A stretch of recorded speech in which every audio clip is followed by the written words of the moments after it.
This podcast is a project of the Climate Designers Network. Hey, it's Eric. Welcome to Climify Season 4. We've had so many good comments about our Change the System season. So much so, we ended up lining up 3 special episodes just for Back to School 2024. The special series is timed for, you guessed it, Back to School, August and September. Each of our guests and organizations in these 3 upcoming episodes are changing the systems in our schools, whether they be public or private. All of which are hoping to increase our knowledge about the climate crisis and inspire climate action. Welcome to the final episode of our Back to School series. This time with Stevie Bales and Zoe Edington. Stevie and Zoe are part of the Climate Designers organization. So I thought I'd end this short series where it all began, the Climate Designers. After all, when you press play to listen to the show, the first thing you hear is, this podcast is a project of the Climate Designers Network, or something like that. Anyway, Stevie and Zoe are both designers and have been working hard together as volunteers for about a year on this new iteration of the New Wave Research Project. What is that, you may ask? Well, the New Wave Research Project is a one-of-a-kind project that centers students' experiences at the intersection of design education and climate change. New Wave is meant to uncover 3 things. Number 1, how design students perceive sustainability in the design field. Number 2, how design students want to see climate design integrated into their education. And finally, number 3, what design educators are currently experiencing in the classroom. So now, what Stevie and Zoe hope to do is to help design educators make climate design a permanent part of their curriculum. You can get their newest report and learn more about their amazing efforts at climatedesigners.org/edu/new wave. That's NEWWAVE. So without further ado, Stevie and Zoe. Stevie and Zoe, I'm happy to see you again, and welcome to Climify. Thank you. Yeah, thanks for having us. Glad to see you again. Yeah, I'm glad that I can't remember when you reached out to me. Maybe it was Zoe first a couple months ago, and we talked about having you on the program. And I'm glad that today you're here. Yeah, And yeah. Couple of months ago. Feels like a lifetime ago. But it yeah. does, right? 'Cause a lot of things have happened since when? July. It's been kind of a whirlwind in the world for sure. Yeah, crazy. I think I was out of the country when Zoe reached out to you, so it feels like a different lifetime to me. Yeah. Well, you are here to talk about a pretty cool project called the New Wave Research Project. It's the second iteration of this from the Climate Designers.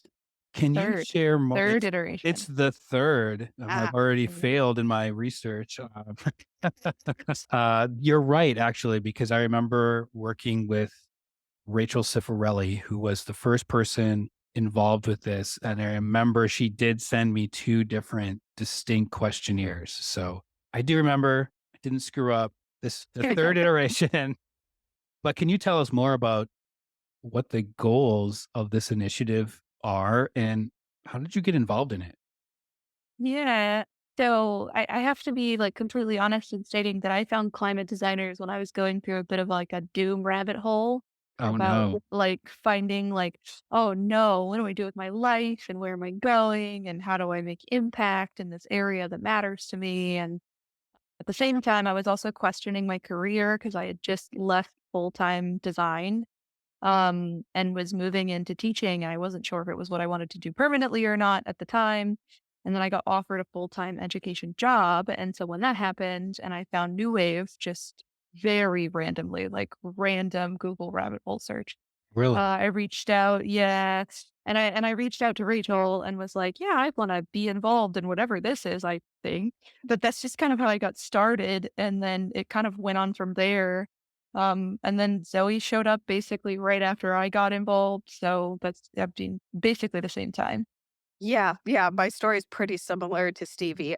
I think I'd already had a bit of my doom like search. So at this point, it was more of like a job search slash just way to get involved in a community type of thing. Yeah.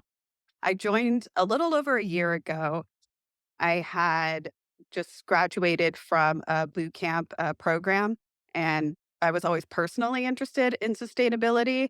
And I thought, like, oh, it would just be so amazing if I could combine some like of my design skills with passion for climate. And then after through Google, found climate designers. I was like, that sounds perfect. And I was really intrigued by New Wave specifically because I was reading about how Rachel started the the research project, and I hadn't had a ton of interest specifically in research. So I think I also emailed her and just asked about how I could get involved. And then once I had joined the team, I was really interested in incorporating the data from students in boot camps and certificates and other like non-degree programs just to get them involved and see what they thought about education because I'd gone through a lot of the info that Rachel had done in previous editions. Yeah. So it sounds like the original initiative was focused on students and students only Mhm. in universities, correct? Yeah, Yes. that was the original project was that, and then whenever Zoe and I took it on, it kind of expanded from there. Yeah, Yeah. focus on like students. I think it was majors and minors. Gotcha. So Yes. can you go more into detail about what you have done in this third iteration of the New Wave Research Project? Yes, I can. So the third iteration, as we said, it was a bit different because we were really expanding our efforts and, the people that we were talking to. We reached out to students in different design schools, liberal arts universities, and different boot camps. We ended up getting responses for our survey from 37 students total, ranging in areas from industrial, UX, UI, interaction design, also animation and motion and graphic design, which was the high majority. Out of all of those students, I interviewed three who volunteered to go deeper into their opinions about their education. And then out of the 37, 10 of them were from certificate or boot camp programs. The Oh, rest were from schools. almost a third. Yeah. So that was, Yeah, yeah, it was a huge change, yeah, Hmm. and I think whenever Zoe first brought up the, like, "We should get boot camps and certificate students," I was like, "Yeah, let's do that," because I actually am a part of a university where, certificates are a huge part of the curriculum, actually, so they're everywhere across campus, and so sometimes I get students who the only reason they're in my class is because they're getting a certificate. It has Hmm. nothing to do with their major or minor, it's a completely left field mhm. thing for them that they're just doing on top of the rest of their program. So I was like, yeah, let's do that because I think that a lot of my students fit this actually. Yeah. Yeah. Yeah. So the goals of this project were to learn from design students across many different areas of design Mhm. how they felt about their education in regards to climate activism, or did I get that part wrong? I would say it was more just like how did they feel about how much education they were really given about climate design and how it will affect their career in the future. A lot of the students in various ways of gaining information from them have mentioned like, oh, well, no one's ever told me what materials I'm supposed to be using or how I'm supposed to anticipate designing in a world where climate change is real, very, very real, right? And so I think students are more or less giving us information about whether or not they felt that someone prepared them for the life that they are going to live amongst climate change. Hmm. Mhm. Yeah. My understanding based off of the goals that Rachel had had when she started it in 2020, I believe, was Hmm. that she did this entirely on her own, so more kudos to her. It Yeah. was Yeah. I couldn't Amazing. imagine doing all of that solo, but she was really interested in, learning about how students felt about their education, as Stevie said, and, how it related to, climate change and how if they thought about that at all. That was another point she wanted to know, and then she hoped that by getting all this data and synthesizing it, she could then share it with design educators who could then make decisions about where to take their curriculum in the future. I remember the original email you sent me, Zoe, and That's the way I good read because I in don't. oh, okay. Well, the way that I read into it, and it's hard to, like, understand emotions in emails or text unless you put, like, little emojis and stuff. Mhm, I got out of that you, and Stevie were wanting more from this, that you wanted more input, that you wanted more action, and this is why we're here today. So, let's just cut to the chase and mhm. tell us what you learned. What were the results of this 3rd iteration? I guess it could still be going on, but are these promising results? Are you too headed back to the doom and gloom era of your life after reading this?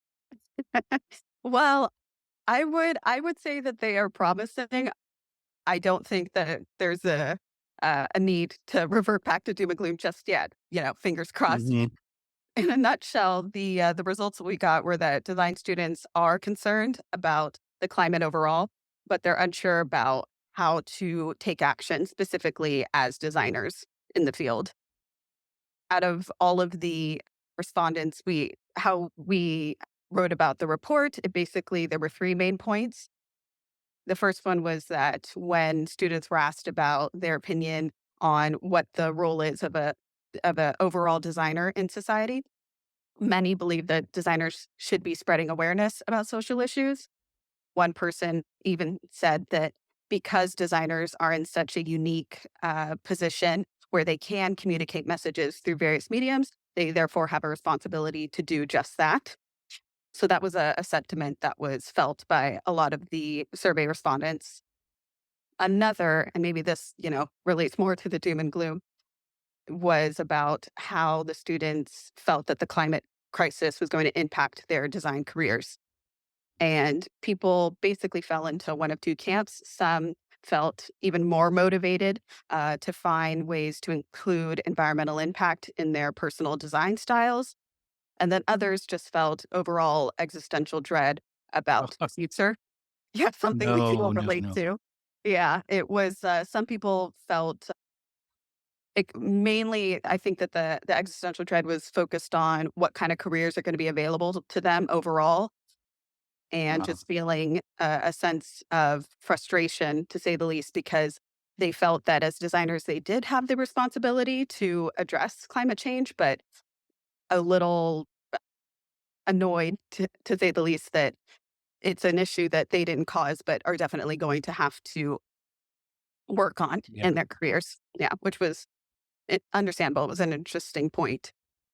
And the third question that we asked was about their educational curriculum and how they felt about it. A lot of students enjoyed it. They liked learning about the theories behind design in their specific fields, but more wished for uh, projects that were focused on real life scenarios. While some people did like the theories, some people also felt like, well, it's a little too much for specifically what I want to do. So there was a longing for real life scenarios and then more of a focus on technical skills, which mainly focused on popular tools like Figma and InDesign. Yeah, I remember talking to Rachel Cifarelli when she got her initial results back from the first, Mhm, iteration of this, and there are some similarities. And what I remember, and based on what you just said and what I remember from her, there's this overall theme of these students want to do more because they realize the problem. They're pissed about it. That mhm, I think that came up for sure. and they're not getting enough in the classroom to know what to do with their design skills. Do you feel like that is the general theme of this third iteration? And if not, what has shifted in these results? Yes, I would agree. I do think that that has sort of become like the theme of the past 3 editions of New Mhm. Wave. It's been a lot of wanting change, but not quite sure how to do so, and then frustration specifically regarding that. So I think that that is something that Steve and I have talked about, like, at length, and it's affected where we hope to take New Wave in the future. Well, Stevie, you're an educator, and when you read through the results from this and you were thinking about the job that you do as an educator, what issues are probably unique to design educators maybe that they currently face in bringing more of what these students want around climate and solutions into the design classroom? Yeah, and so you say that, and I'm gonna, like, take a step back from that question for a second and say that I had that exact thought while we were, doing this 3rd iteration, and I immediately said, "We really need to talk to faculty because Hmm. somewhere there's a disconnect. If the Mhm, students keep saying the same thing every single time, then the problem isn't right here, it's further upstream. We have to Hmm. figure out where that problem actually exists." And so, we got a small group of teachers, faculty, educators. There's kind of eclectic mix, but it was enough to kind of see all of these issues play out as patterns. And we kind of discovered that there were 4 big issues that keep coming up when it comes to teaching climate design as an ideology, as part of the design curriculum, including it everywhere. And those 4 factors kind of impact, I think, every faculty member in at least a little bit of Hmm. a way, even if it's not a lot, and I think that you might even agree with some of these statements whenever I say them out loud. I might. Um, but, like, the first one was that there was this belief that climate is too niche, in that Unique. yeah, too niche, like, it's too specific to be taught amongst design when we aren't climate scientists, or that amongst everything else that you have to do to keep your curriculum moving, or in the case of some fields, maintain very specific accreditation, climate is sort of out of the wheelhouse of the ability to teach in the classroom. And I'm not saying I agree with that, but I've definitely heard that sentiment from people. Yeah. And it's definitely something that I think is a mindset shift that we have to consider. How do we focus on that and get people to change their minds? The second big one, though, and I'm sure you've experienced this one because we were just talking about it not too long ago, but and that was that inability to change your curriculum due to higher ed Yeah. bureaucracy in general, right? Yeah. You've got someone above you who tells you you can't change what you're doing. And I know, for instance, just to get into my background a little bit, I now teach at my alma mater, and so I teach That's cool. yeah, yeah, yeah, it's weird because now all of my old professors are now my Oh, colleagues, that's true. but but it's also really interesting because now I'm on the opposite side of the playing field, right? And I'm from a unique school in that I did not get a traditional design education. I went to a liberal arts institution, and I mean the very traditional sense of that word, in that you don't just get told, "Hey, you can double major or triple major." It's actually expected of you to do that. Oh, wow. So our students kind of cross collaborate all day long across campus because that's the expectation, which makes it very different than a typical higher ed system. And I've now taught at both styles of schools.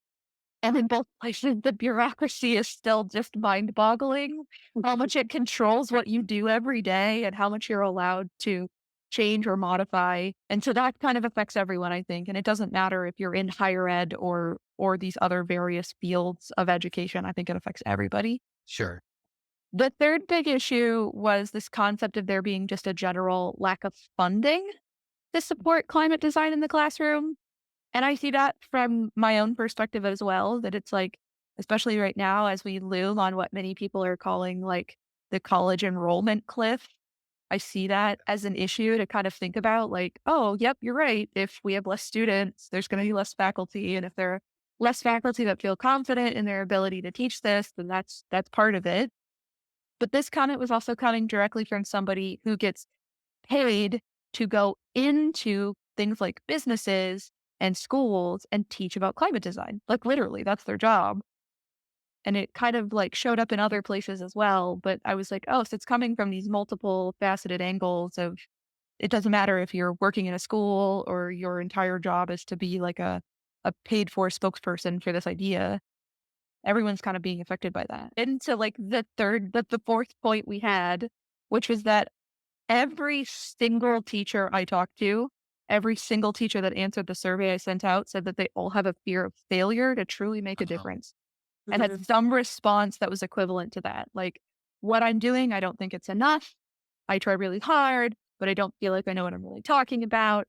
I can't do as much as I want to do because I still have to eat. Like that was the consensus, right? If you can't pay me to do my job, I can't help you, kind of thing. So there's just this constant fear of failure to do anything meaningful. And I was like, oh, these are all things that I have genuinely either experienced or thought of or had. And so it was interesting to just kind of Yeah. get that solidified, even with just a small group. I was like, so that's where the real problems are.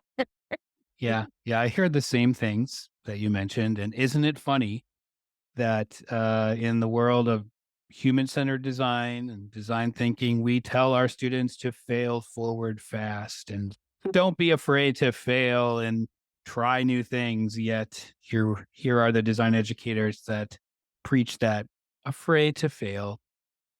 Yeah. And sitting here wondering if what they're doing is enough, right? And Yeah. if it isn't, what do we do differently? Hmm. And it's almost kind of reminiscent of what the students were saying. Like, how do we do this? I want to do something. How do I Yeah. do this? Well, Zoe, you're not in academia, and I'm curious to know when you were hearing what Stevie was saying, what was your perspective on that? And if you were to come in as a consultant to fix it, what what would you do? Because we need help. Yeah, it was really interesting. I think I mean, obviously, I can as a non-educator, I try to sympathize as much as I can, but I do think I see the irony, not only what you said, Eric, about being like, "Oh, well, we tell, students, like, just try and, you're gonna fail, but you try again." But then also as a designer, I just think it's funny because it's like, that is basically, like, what designers like, we always tell each other, it's like, "Yeah, we're gonna try to make this prototype. It's not gonna work the first time, but we're gonna Yeah. do it again." Like, yeah, I was like, part of me is like, yeah, that's kinda just, par for the course. So, that was the first thing I thought of. The second that I thought was interesting is it did kind of echo what the students had said in terms of not knowing exactly, like, what they can do and wanting to still, like, make a difference. But interestingly enough, in the time that, I've had, like, talking to Rachel about previous new wave, not just, like, the final results, but, like, the way that she was talking to students, and then when I was interviewing students and when we were, analyzing the survey results, no one ever said, like, "Oh, I can't do enough." Like, there wasn't that sentiment. It was more of, like, "I just wanna do something." Yeah. So even if it was as, for lack of a better, like, quote, unquote, "small" as, "Oh, I'm gonna focus on these specific, sustainable materials when I do projects," or "I'm not gonna work for a company that doesn't have some sort of policy on corporate responsibility when it comes to social issues," like, things like that. Everyone was still pretty much agreeing, like, "I'm gonna take some sort of action. I just wish I could do more." So there wasn't such a thing as anything that was too small to actually do, so I found that pretty motivating.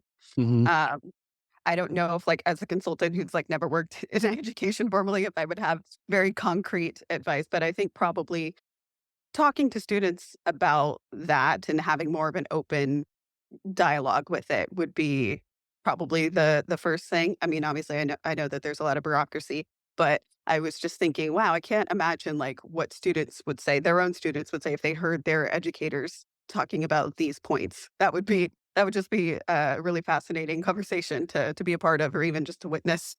Stevie, you're laughing. Can you? I just it's the funny bit is that you say you'd love to be in the conversation. I have had this conversation with students sometimes. I'm a very transparent educator, and I tell my students that. Like, I don't like to hide how I'm feeling about things, so I talk about climate change in my classroom, I talk about social issues in my classroom, and when it comes up and they're like, "Well, what did you do when you were in our shoes?" And I was like, "Well, what are you doing right now?" And they were like, "Well, I'm doing my best. There's a bit of self-loathing, but I'm kinda getting over it." I was like, "Hey, that Self-loathing. was me too. That was me Yeah. too. Oh Welcome to yeah. the club." You Sweet. are interested in climate. Good. Yeah. Yeah. Like, "It's fine. You're in the right place." Yeah, and I guess, right, this is something like I said, I heard it from Rachel before too, and now that we've done the 3rd iteration of this, what are you 2 thinking now for the next steps? And I feel like it's probably we need to fix some things, yeah? So, what are you guys thinking about in terms of what you would wanna do next with this? Yeah, so I think it's interesting as we keep moving forward that we wanna keep having these conversations, and more specifically, I want to keep having these conversations with other educators Mhm. because I think that a huge part of this, and it's very funny that you pointed out that fear of failure, we teach our students that they should Yeah, not worry about it, yeah, right? But I think we've kind of forgotten it because we've put ourselves at the head of the classroom and we have all these people that are quote unquote reliant on us to give them information and to help them become better at what they're doing and find their place in the world. And all of a sudden it's like, oh, now you can't fail. Now you can't fail if somebody is reliant on you. And that's silly, right? Like you can ask any parent on the planet, I'm sure, who would say the same thing. Like, oh, of course I have this fear of failure, but I just get up and do it every day anyways. I yeah. need to, I have to. And it's sort of a similar situation. I think the other big issue for us though here right now is that we're a very tiny team. Mm. There are literally 3 of us. It's me, Zoe, and Mark, just the 3 of us doing this together. And I know Rachel was doing this on her all by herself, her complete lonesome before, but it's a lot to tackle now that we have introduced faculty into the mix Uh-huh, okay. by ourselves. So we want to grow the team, like literally. Like that's our next big goal, I think, is for us to get more So, people you need involved. more help. Yeah, we need more help. And we keep looking at this as like new wave 2.0. Mhm. It's sort of like the next stage of like understanding and modifying and developing like a strong climate design curriculum for everyone to kind of like pick and choose out of or gain things from that maybe they aren't already doing. Yeah. And the hope is that we'll work with not just teachers and faculty and instructors, but also like chairs and deans and maybe like principals in K through 12 schools and like the heads of colleges that are just the arts, right? Those areas where this is heavily affected. And at some point, it might even have to end up being like we have to talk to accreditation bodies and start figuring out how they affect curriculum, right? Because there are only so many things we can control before it kind of gets out of our hands and takes up the next person in line. And so we want to have these conversations with them so that we can find these new sustainable solutions that are validating for us as educators to not just feel like we are doing enough, but at the same time make sense. Because I think a lot of us feel like maybe we're just kind of just, I don't know, I'm doing my best. I don't know what it is, but here it is. I've done something. Yeah, so this is a good, I guess, moment to think about, how do you 2 find these people that you want to have these conversations with? And if, of course, if you're listening, right, you can reach out and we'll Yeah. connect everyone here. But do you have a thought about the planning of making that happen? Yeah, so we've talked about a lot of things, and it's still in the early stages. So if you're interested at all, please reach out to us. We're like very excited to get more people involved. But our current sort of look to the future is going beyond the report. Like New Wave 2.0 is not a report that comes out every year. Like we stated on the report that we've decided that that alone is going to be a once every 2 year scenario where we are right now. We don't think it's Mhm. worth our time to keep doing this. Mhm. Yeah. Instead, we want to aim towards like fostering connections, potentially making some kind of support group for educators where we can share successes and failures and talk about what's working and what isn't working. I think the big goal, though, is for us to have some type of climate design conference, which we're kind of secretly hoping leads to a larger conversation that maybe builds an entire climate design education council of some kind. That kind of idea of like a big body where we can start to affect larger amounts of change across a lot of education facilities all in one go. And what leads up to that is probably mostly going to be virtual events and maybe like a monthly meetup group, like that little support group I was talking about, where we do that kind of monthly or bi-monthly and get as many people as we can involved. And we're Mhm. hopeful that if, you get one person in and then you tell them to bring a friend, you get five more. But that's kind of where we are. So I'm hopeful that that kind of builds momentum as we figure it out. But we're still in the early stages of what that looks like. Sure. So again, like if you're interested in helping, Yeah, it does remind me, and I don't know if you're familiar with it. Was the Winter House Institute? This was going back to the early 2000s with William Drentel and Jessica Helfland. They were part of Design Observer and other great projects in the past.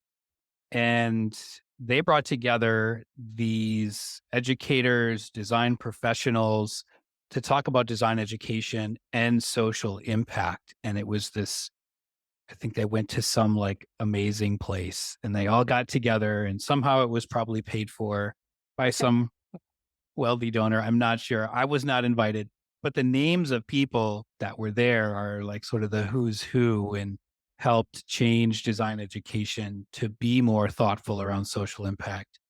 And as you were describing that, I was thinking maybe there's something that can be taken from this Winter House Institute concept into how you're thinking about it. Because you said conference, that's great, and I'm wondering, especially here on this program today, can we sort of brainstorm some ideas about where this could go? Because you're right, and the students are right that more things needs to happen and quickly. yeah, yeah, I have actually heard of the Winter House Institute before, but it's been a while since I thought about it. So thank you for bringing that back. Yeah, no, it just popped in my head. It just popped in my head. You, Yeah, it's one of those you things brought like it back. yeah.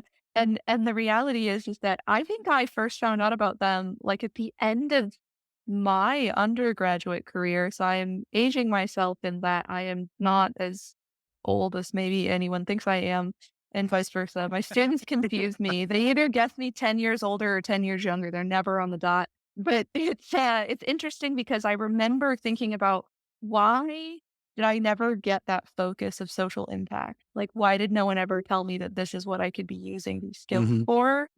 And the same can be said of climate design now. Like, why did no one teach me that? Why did this never happen?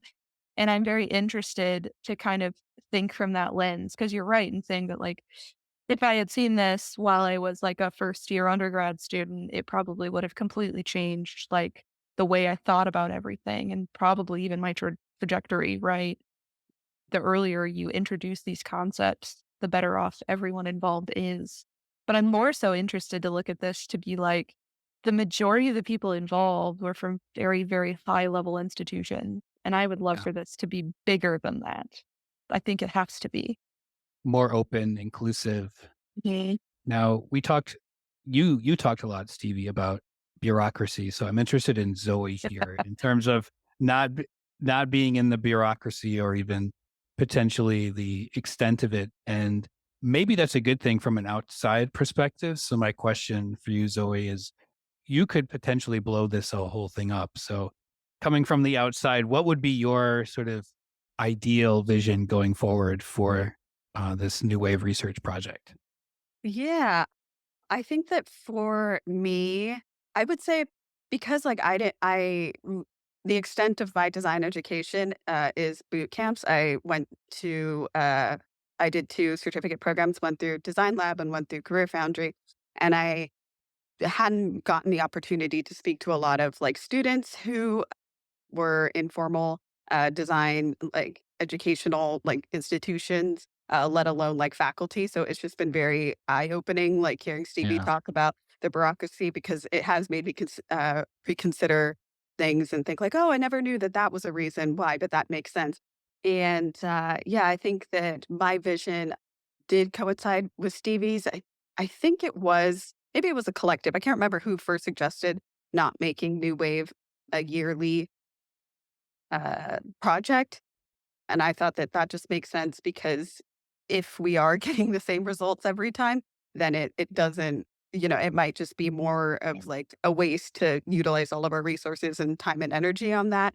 And also I had just been thinking, I was like, what little I know about education systems, it's like these things are thought of way like far in advance. So I don't think that doing it on a yearly basis that we're really gonna get that's enough time to for anything new to happen and especially by the time that it affects students.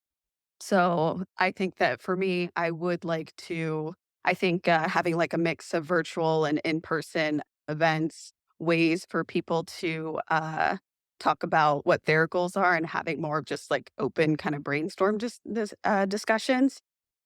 That would be like one of my goals. And also just kind of hearing what people think on more of like an everyday basis even though it's only been about a year since I've been working with climate designers, I got the sense that for New Wave, people, I guess mainly just like students, because that's been the demographic that has been surveyed for the past few years. It's like they might just think about New Wave right when you send them the Google form. And then once it's over, it kind of like, Yeah. goes in one ear, goes out the other.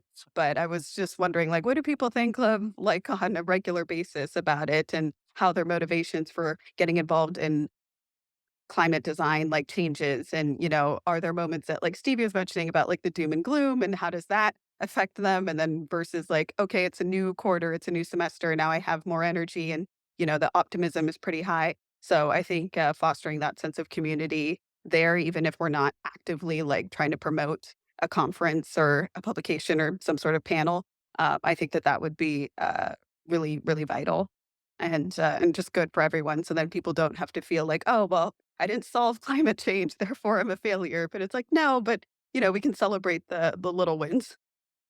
Yeah, that I love the idea of celebrating the little ones. I don't think we do that enough in No. general when it comes to climate. And a couple things have come to my mind here, and one of them, I don't know which one to ask first, so I'll eventually get to both of them. But one of them, yeah, there's a lot of things going on in my brain right now. So one of them though is the idea of that you two have had about these events, virtual, in person. Maybe it's a big conference, maybe it's something else.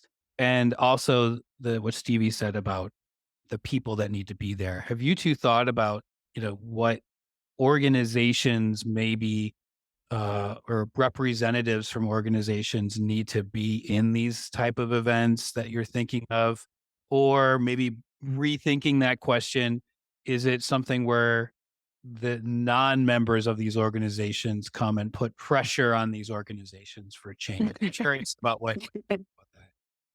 I mean, to some degree, I think that larger members of things like AIGA, SEGD, all the varying graphic design and other design areas like the AIA, like all of those, sure, should be involved.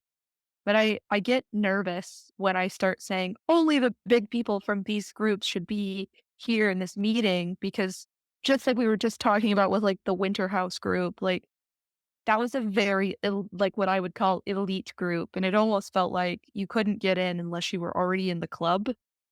And this That's why is I not a wasn't there. Yeah. club. Yeah, yeah, right. Exactly. Yeah, we went. Um, yeah. And it's just one of those things where I want to emphasize that like climate design isn't a club. It's a thing that we all have to think about, right? It's not going anywhere. There Mhm. is nothing that's going to change unless we change it.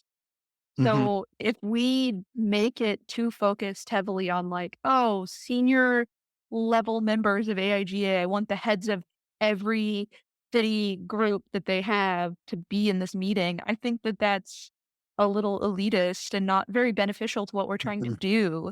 I'm actually very hopeful that what we get is a really, really vast very different selective group of people every time we do it, right? Like, I'm hopeful that like someone shows up and they're a high school graphic design teacher and they're in the same room as like your your Harvard and your Yale instructors are. Like, I Right. think that that's valuable to everyone involved because we all have a different perspective, but we're all trying to solve the same thing, which is that this is something we all have to deal with, and this is something that the students we teach every day have to deal with, and we're probably going to be the ones helping them do it.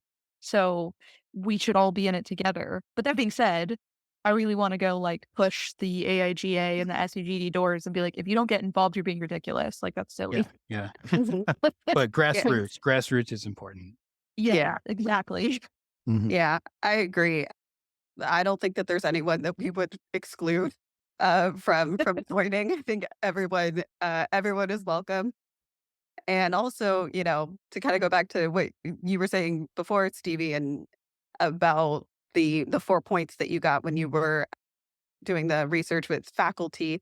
I do think that by having people who might be considered less experienced or who are younger, who are just starting out in design in any specific area, I think that that would definitely be a large benefit to getting them Yeah. involved. Because when you first start off, in general, you're a bit more optimistic and have a lot of energy, and you're not really concerned with the bureaucracy of it all or the possibility of not seeming like that you have it all together, or, that you know exactly what you're doing going in. I mean, I think everyone, regardless of our specific titles, there's going to be a lot of, yeah, we don't really know what exactly we're doing Mhm. starting off because it is this huge, huge systemic issue. But, we're all motivated to start and to keep going on and trying. There was a conference, and I do not remember the year, but it was put on by one of the guests this season on Climify, Scott Boylston down in SCAD in Savannah. And I think he affectionately called it the Dooference. And I think it's kind of a funny name. But the point of it was that it wasn't just talking, that there was actually action happening from the people who were there at the conference, and that's why it became the Dooference. So this was the other thought I had, and it comes from that event that Scott Boylston put on in SCAD, but a past guest on this program from season 3, Sage Lanier, she and I were talking about what climate scientist Catherine Hayhoe said about the best thing you can do is talk about climate. And Mhm, Sage pushed back and said she's a recent grad from Cal Berkeley, and she said, "No, I'm going to push back on you there, and say the best thing you can do is act on climate." mhm. And so I'm interested in how you two think about what could happen at these events where these people are there. Have you given that a lot of thought? Yeah, we've talked about a bunch of different models, right? Because everyone and their mother is putting on a conference. And I Yeah. feel like True. as living in academia, it's like everything has to be a conference. They were like, "How can we make it different?" Right? Yeah. And so we've spoken at length about I don't know if you're aware of the concept of the unconference, but it sounds very much No. like what Scott was doing. But it's this entire idea that you say, "We're going to do this whole discussion on whatever the topic is." In this case, climate design curriculum. You have a time and a place, and everyone shows up, and then you develop on the spot with the group who is there what you're going to talk about. So you could show up with a concept Oh, wow. and be like, "I want to talk about this." And somebody else goes, "Oh, yeah, I can also speak on that." And then you just kind of collectively share what you know in the moment. So we've thought about toying with that idea because we do agree this is something that should be actionable, not something that we talk about doing in the future because Hmm. we don't have time for that. Yeah. So it's very much this idea of like if we could on the spot get a bunch of educators together and some of them are like in the classroom boots on the ground every day and some are the people who are above them and some are possibly even students who were just below them, maybe they just recently graduated and they have a lot of insight to what they just experienced, and they sat down and they were like, okay, we are all from the same field, how would we teach a class in our field based around climate design? How would they have that discussion? What would come out of that? Hmm. What kinds of things would they collaboratively put together, right? We're taught as designers to be nonstop collaborative. And I think that Right. that was something that was kind of ingrained in me for so long because it was like, oh, working with people is great. And we all realized once we got in the real world that sometimes working with people is not so great. But at the same time, if you have a group of people to kind of throw the ideas back and forth with, you get something really special. And you also get it quickly, which I think is possibly the most important element here. So we keep talking about it as possibly being that. And that leading up to that would possibly be just a similar concept where, again, maybe we keep saying support group, which I think is Like a therapy session potentially. Yeah. like a Yeah. therapy session. Yeah, exactly. For Those are educators. So it's useful. like, what'd you do well? Well, it was this, but this didn't work. So maybe not that. So, I mean, I don't think that's such a bad idea because you think about whatever events happen, people go away and they are afraid to fail. And they do need that kind of support ongoing where Yeah. they go back to yeah, you can do it. Yeah. It's like if you're ever training for some long run. I trained for a marathon a couple of years ago and I wanted to stop quite often. But if it wasn't for that guy that I was training with and said, come on, you can do one more mile, you can do this, right? That support was, I would not have been able to do it without Yeah. without that. Yeah, absolutely. The support is like a huge element to this. And I think that given the right circumstances and the right groups of people meeting and the right conversations happening, all of those problems we just talked about can easily be, I won't say solved overnight, but can start to feel like less of a problem. Yeah. Well, I'm wondering as we're nearing the end of this episode, are either of you two independently wealthy? Because where are the funding going? And if you are, fantastic. If you're one of the Rockefellers, but how do you maybe we'll start with Zoe. How do you imagine carrying forward with this with that potential obstacle of funding to try to get these things off the ground? To be completely honest, I personally haven't thought too much about funding when it comes to where we want to take New Wave. I think in particular because we had just really recently started talking about what it would look like. And so, I wasn't too sure if the funding would be regarding like renting out a venue to have these conferences, if it Mhm. would be, it would cost money to host these like support rooms, et cetera. But I think it would probably be with a lot of like the partnerships that Stevie had mentioned earlier and going from there. And then I think this kind of relates to your previous question too about like what was going to be like ideas that we had for going forward and what these kind of conferences would look like. One was, as Stephen mentioned, the unconference. And then another idea that I had just had a couple of minutes ago was almost like a hackathon kind of style where Oh, there's yes. something where it's like it isn't just talking. Like I do love the unconference, but also like just kind of politely forcing people to make Yes. something so that in a short period of Do time, you have to create, something and, you just get the prompt or, whatever it is that you're trying to do right then and there, and then you have to go through. I think that in my experience, at least as a designer, those types of things they've humbled me because then I have to get over the fear of like, "Oh my god, this is gonna look so dumb when I present it." But then it also does force you to be very much thinking like, "Oh, well, what is the simplest thing that I can do in a very short period of time, and run with that?" And then, I think that that could help because if you get inspired and if you are presenting to panels of judges who do have a lot of money, then you might be able to run with it later on. Yeah, I like the idea of the hackathon, and it doesn't need to be a big deal in Mm-mm. terms of the amount of people. You could imagine my students participate in hackathons here at the university, and they have a certain amount of time and they have to produce something. So, hey, let's get these people in the room and let's hackathon some digital resource together where other educators can go look at it and download things and start working right away on Exactly. with students who want this information. Yeah, I just always like to. I think that at least for me, the main point of the hackathon is just complete it. Whatever you're doing, Yes, just yeah, I finish love it. that At the end idea. of the day, there's no need for it to be perfect. Just finish what you start. And I just want to say one thing. It's really funny that you mentioned Sage earlier because I was in her very first class that she Were taught. you really? Yeah, we were Such a students. small world. It was the end of my year. I was about to graduate, and she had just started teaching this class. And I do remember her always talking about just take action. Yeah. And I'm like, oh, yeah, she's the reason why I do like all these things in my day to day that my mom makes fun of me for. And when I actually did start, my design career and thought, okay, this is something I'm really passionate about, I immediately was like, well, how am I going to combine it with climate? So, Mhm. yeah. So thank you to Sage. Yeah, yeah, we'll have to make sure she hears this. Yeah, definitely. Send it to her. Yeah, yeah. Well, I'm wondering too, how can Climify help? How can this venue help your project? Well, step one, we're here. So Yeah. you did Yes. that. Huge Check, helps. check. Step two, you can keep talking about us. I mean, I'm gonna piggyback off of your last question and be like, we are technically an arm of climate design, and it is sort of shifting where it's going as well right now, where it's kind of formalizing its path and its track, and how it's getting new members and how it's communicating with those members.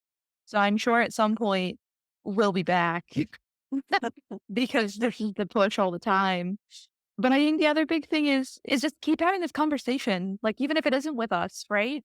This idea that we have to now deal with climate change forever has been around for a long time, and it's not until very recently that everyone's decided to finally sit down and say, "Let's do something about it."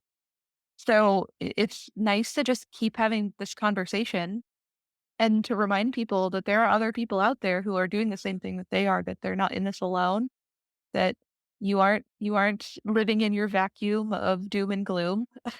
Mhm. We all are struggling in similar ways.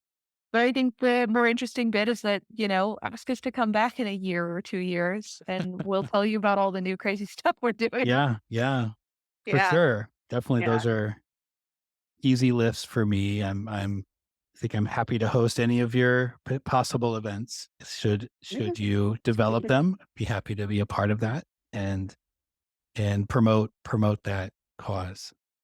Yes, definitely. Yes, I think promoting the recent edition of New Wave 2 will be especially helpful. People can go to the website, download the report, and then we'll be keeping track of all the email addresses. And when we do start thinking more about where we want to go, like moving forward and how we want to start connecting with people, we'll reach out directly. Zoe, did this project make you want to become an educator? I didn't think so at first. Yeah. But New Wave really did inspire me to dive deeper into, my design education, and, after completing the certificates, initially, I thought, like, "Okay, like, that's it. I'm just gonna, work a 9 to 5 and then I'll be satisfied." But after talking to so many students and hearing about their experiences, it really made me think about, okay, well, what can I do as a designer? And like, how can I actually use it to do something that I'm passionate about? So I think back on my experience and I'm like, oh yeah, I would have actually benefited more from having projects that were based on those real life scenarios and addressing specific issues that companies are already like trying to solve. And so I think as much as I do enjoy doing freelance design, I've been looking into going back to school and pursuing like graduate degrees. I think specifically because I spoke to one student who was talking about how as UX designers specifically, we don't always talk about what's gonna happen to the products that we create or, Mhm. like what happens to those materials when they're in the last, the end stage of their life. And so I think thinking about that and learning how I can incorporate it into my personal design style would be really amazing. So yeah, I think probably to answer your question, doing more school and then I'll see if like in a decade or so, if I'll follow it in your Yeah. footsteps and be qualified enough to teach. Yeah. Well, I'm gonna come to my last question here and ask you if you were teaching a design class then, Zoe, what project would you assign the students? Uh-huh. Well, as the only non-educator here, it's not a super formal, design, project Those proposal. sometimes are the most interesting ones, though. Well, again, I was speaking to one of the survey respondents, like, during an interview, and they had mentioned I forget exactly what the question was, but they had mentioned that they thought it would be really interesting to incorporate design education by doing something as simple as having user personas for, I think they said a pond, like a body of water. Oh, yeah. And that really made me think because I thought, wow, yeah, it never even crossed my mind that you could have a persona for something that's not a human being. So I think that I would have a project in which students have to design for some specific ecosystem. And it would be really interesting to see the challenge of how do you design for something that can't actually tell you if it's content or Yes. give you any sort of feedback, and how would you measure success? So I'd probably do that. Yeah, that's amazing. There was a guest on last season who runs the Life Centered Design School, and he Oh, does these type of nature personas, right? Who speaks for the water? Who speaks for the air when you are creating these artifacts for out in the world? So Mhm. love that project. Well, I'll let you know if it becomes reality in a couple of years. Yeah. Stevie, do you have a dream class that you would love to teach? oh, a dream class? Yeah. What would happen in this class? I don't know. I have a dream class. I have a dream certificate. So Okay. the weird thing about the university that I work at is that all students graduate with a minimum of 3 sort of certifications of some kind. So that might be the form of like a major or a minor or a certificate. And I have always, always, always wanted to put together a social and climate impact design certificate. And I have already Wow, pinpointed all of the classes that exist that need to happen. I have already that's smart. pinpointed all of the faculty members who need to get involved, and I know who they are, and I'm friends with them on campus because they're all a part of the environmental ambassadors group that's on campus. So I'm like, I already know who you are. But right now, they have a couple of different certificates that kind of aim in that general direction, but they don't actually teach from the perspective of design. And Mhm. I think that they're missing that element. And I know that we're past the age of talking about like design thinking as this new amazing thing, right? But it's one of those elements where I'm like, it's so beneficial. It's such a it's such a different way to focus on a topic, right? So a lot of them are focusing on it from like, well, how do we change the way that governments work? How do we change the rules and regulations around the way we treat ecosystems? How do we make sure that people understand how to do the things that they should be doing to treat the planet better? And I'm like, but if you thought about it from a design perspective, you'd be like, it's not about that. It's about how do I make people not think about that? And it just happens. They don't have to worry about it. It just occurs because it's the obvious choice. Or how do I make the government change their minds because all of a sudden I've proven to them that it's better and cheaper and easier to do so? Like those are the ways that I kind of look at it. So I've always wanted to like put that together. And the funnier bit is the classes already exist. You just have to put them in the right order and tell the students the right stuff in the right selection of events. It's something that you should pursue. You just need that, like, friend in the right job title to kinda do it. Exactly. Yeah. Well, it's been a Exactly. pleasure talking to both of you, and before we go, there's a lot of stuff that you mentioned about getting involved. So, can you share with us where can we find this information online to get involved, or, should they be emailing you personally? So you got some choices. You can go to the New Wave page on Climate Designers, which is climatedesigners.org/new wave. Should get you there. If it doesn't, you can do a nice Google search or whatever version of searching you like. Secondly, you can reach out to the climatedesigners.org email address. And if you download the report, that email address is actually in there too. So if you happen to have it Sure. already or you have a previous one, that email address is in there. But that's hello@climatedesigners.org. And then, I mean, the given here is like you can go download the report. So if you go to that page, there is a link further on that you just name, email address, you're going to get the report. And then as soon as we start doing new stuff, we're going to just keep sending to that collective email list of people who are interested because obviously you care a little bit. We're going to make you care a lot.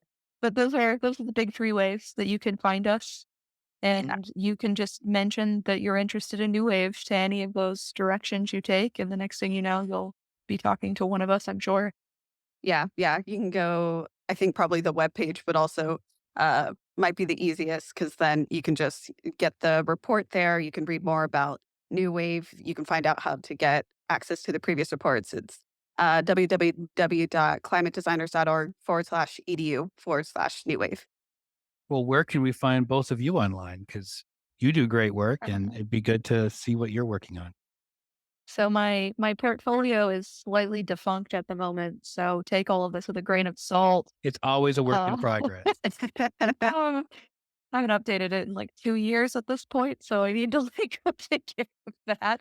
But you can find me at steviebales.com. That is Stevie, pick your favorite, Nyx, Ray-Ban, Wonder, your choice. Stevie spelled that way. Bales is spelled Bales.com is where you can find me online. You can also find me on LinkedIn. And if you really want to go searching the deep dark rabbit hole, you can find me on Instagram at Stevie_not Nick.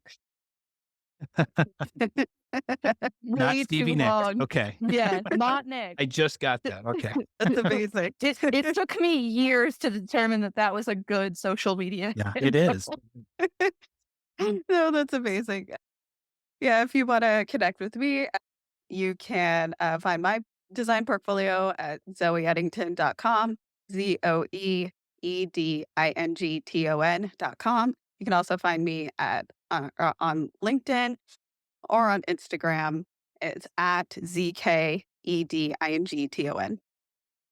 Well, thanks to both of you for all the hard work you did on this project. And I'm looking forward to seeing where it goes next. And I'm happy to be involved. Thanks for listening. And we want to hear from you. What did you take away from this discussion?